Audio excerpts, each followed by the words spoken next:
Hey guys, how's it going? So I've already done a few videos talking about the Pro 2A resolution, otherwise known as Sanctuary County movement that we've been trying to get going here in Monroe County, Michigan.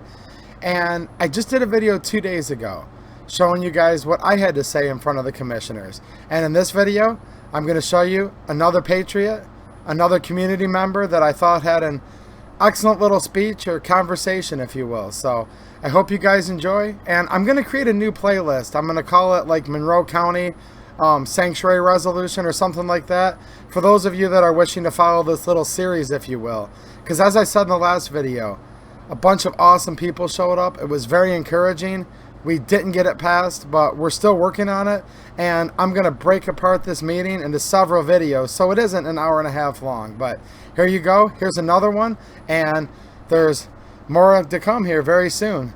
And by the way, I'm not going to include people's names in here. If one of you guys see yourselves talking and you want credit, not a problem. Just let me know down in the comments and I'll put your name right in the title.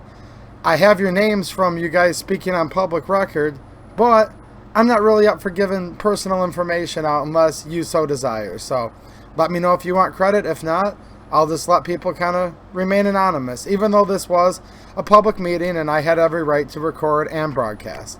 All right, guys, I hope you enjoy the following, because I sure did. The gentleman earlier talking about the lack of need for a resolve or a resolution is correct in one way, in that we first must reinforce the Constitution and Bill of Rights of these United States, and also the state of Michigan, which is another document which is ignored quite a bit by a lot of the politicians inside the state of Michigan itself. However, there are a series of documents which led up to and were actually bulwarked right up to the edge of the first American War for Independence, which were called resolves.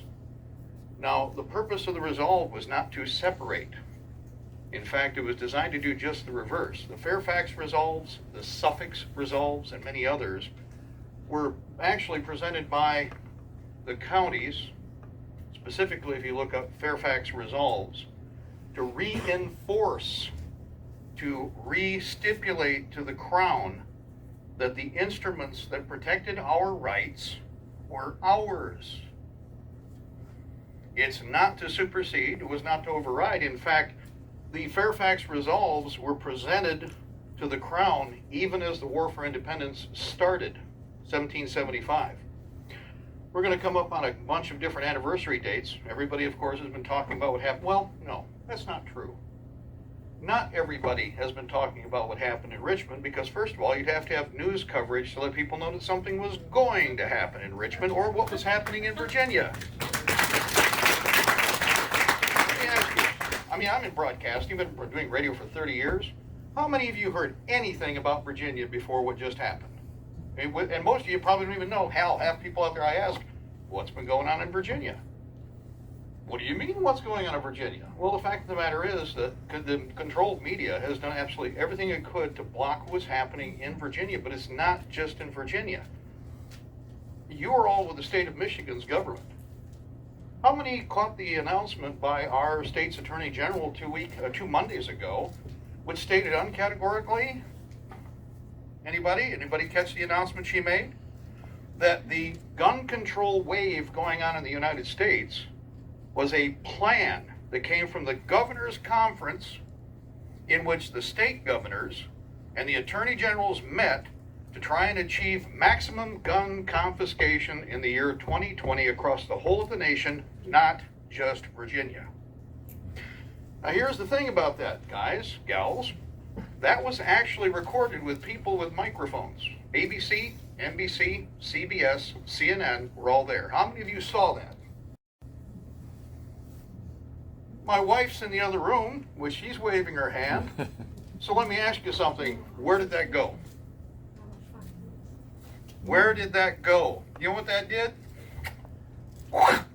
That went into the memory hole of 1984 because it's futile resist, you will be absorbed. We're not supposed to know anything about what's really going on in this country. And the fact of the matter is, that's our Attorney General who dropped the beans, who spilled the bucket, and was bragging about the agenda that is before you. The purpose behind a resolve is not to supersede, it is not to override, it is not to gloss over, it is to reinforce our obligation and responsibility to protect the instruments that are our property. There's nothing in this room that you own that I want from you. Of course, the government usually wants almost everything that I own. But in reverse order, if we do it right, the government that governs best, first of all, governs least. And should. And government is the one we need to worry about because it's governments that have done mass murders. It is governments who have executed their people. It's governments who dug ditches and laid people like cordwood. Usually, after what? Take away your defense. After they're disarmed. And don't think you can trust your military, and do not think you can trust your police to step up to the plate and do what the founding fathers did for themselves. I'm not going to take too much time, but one thing I'll remind everybody of. We created this country on April 19th, 1775. Who did that? Was there a vote? Was there a vote on April 19th, 1775 to decide that we were going to be free? You want to know who decided it? All of you. Well, we weren't around then. We did it one way. On April 19th, for the 7th time. How many people know that one? You do know the British came out 7 times. The most recent holiday we're going to hit is the 26th of February, 1775. The action at Salem, exactly like Lexington and Concord. You know what happened? It was just like what happened in Richmond just a day ago. Both sides came to a location, so to speak. Well, the regulars came to Salem. They came to confiscate guns. The militia was called out in force. 10,000 plus responded. 250 British regulars were on the ground. The British commander realized that the better part of valor was, see ya, wouldn't want to be ya. But otherwise, if we take a look at the arrogance of government, military, and martial forces, they didn't wait long, and about a month and a half later, they came back on April 19, 1775, to do it again. So for all of you who just saw Richmond and go, wow, that bullet just passed my ear, I'm going to remind you that everybody thought the same way in Salem on the 26th of February, 1775. And the federal government and elements of the local government came out to confiscate guns on April 19th, 1775, and they tried real hard. Because of that, independent people, you and I, chose to make this country. Government didn't create this country. People, we, the people, created this country. The government that exists was at the behest of the people. We all come from the people. Hell, even the Army, when everybody says, I'm with the Army, let me point something out. Everybody was militia. Where did we grow regulars in 1775? In a potato patch somewhere? Anybody? Where did regular Army come from in 1775? There wasn't a man who was in uniform who was not first militia. Title 10 United States Code. Well, every swing and dink in this room is part of the militia. Yeah. For that reason, I didn't say the other word. For that reason, and by the way, now we could drag our women into combat, which I don't see doing, but if we were men of the West, we would avoid that. However, in 1775, it was the American people that chose to fight. But even before we did that, and this is why the resolves were necessary, we tried everything we could to be peaceable, and then we went out and we kicked rumpus and took names for 8 years. But we still did our part. You people can do your part. You have to choose the verbiage. You have to choose the words. You have the instruments to warn the other elements of government that we're not going to put up with this. It's that simple. I mean, there's nothing I'm going to give up anymore. I'm too old for that. There's nothing I'm going to surrender. There's nothing I want to talk to anybody about with regard to surrender. There's no negotiation that's going to work. If you have a bucket full of poison sitting here on the floor And you tell me I'm not being reasonable because I won't drink half a bucket of poison, but a thimbleful will kill me. Well, guess what? I guess I'm not drinking any poison. That's what we're dealing with, poison. Now, the last thing, because I want to get out of the way here, I didn't know I was going to be the last speaker. I didn't mean to be. Thought other people would jump up here. Maybe they will. Fact of the matter is, guys, the red flag laws that they're calling them, the red Soviet, red and yellow communist banner laws, are an abhorrent abomination to what he said a moment ago. It's an abomination to the whole of the Bill of Rights. Guilty until proven innocent is why we shot them. It is what will cause somebody to do it again. And I'm not going to apologize for it. Why should I? I'm an American. I'm also a Michigander. Everybody tries to apologize. Everybody is too quiet about this. We have no business nor reason to apologize, grovel, or beg for our rights, which are birthrights, which are owned by us. Every man, every woman, every child possesses that birthright.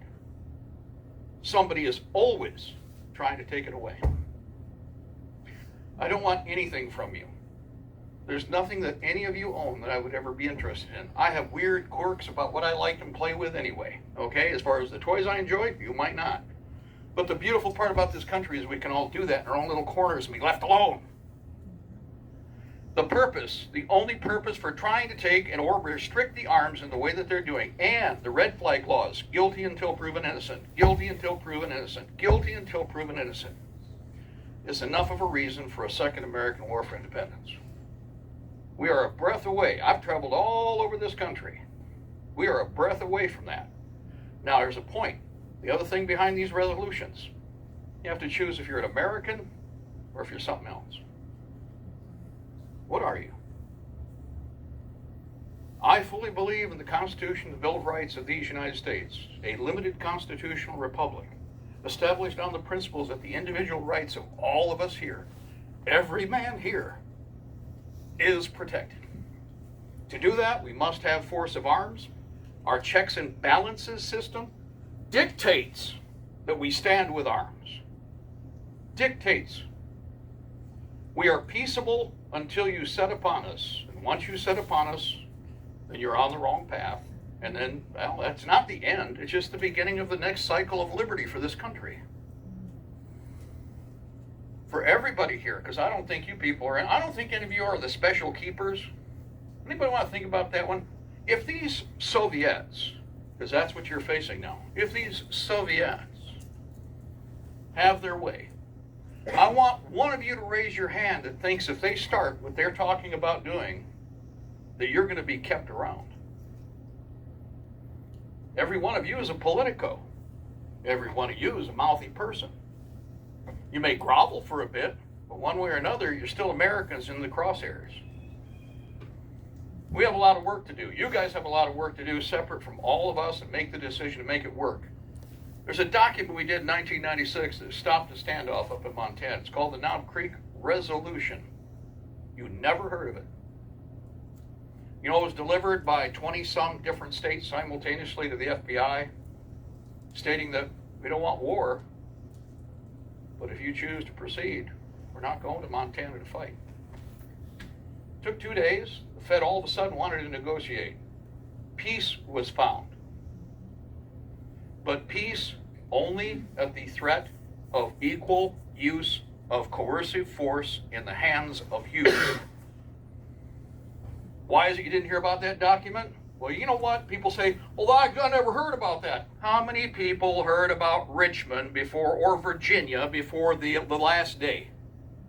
Guys, they pre-filed all those laws in November. I'd say it's newsworthy when 90% of your counties do declare themselves to be Second Amendment sanctuary counties, or whatever the hell you want to call them. That's newsworthy. The only way you're hearing about it is because guys like this and a lot of other gentlemen who spoke independently, and otherwise, you would never have heard a word. That's classic George Orwell, 1984. Slave or free, which will you be? And all of you are in the crosshairs, so you all better stand together. And it doesn't make a difference what the naming of the instrument is. Stand together and make the instrument work. I don't have a problem fighting. I'm too old to run. You all better start thinking the same way. You ain't got nowhere to run. And if you side with the people who are trying to do this to you, it's going to be a real bad time. Because it's going to be a very dirty war. It's the kind of war we were taught to fight. So you know what? I think we can handle it. But for all of you, let's find peace. But right now, let's find peace, especially in the county. Let's find unity in our people to embrace our freedom. And then let's get on with life. And in the process, if we do have to fight, see you at the other end of the war. God bless.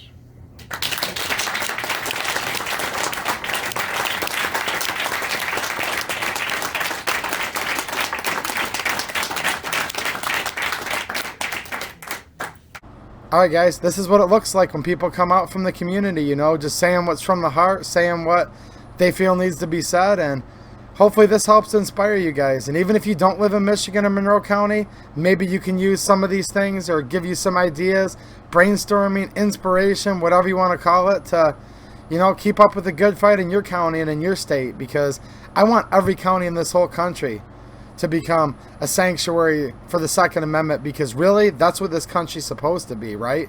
These are our God-given rights. They never had the right to infringe, but guess what? They are.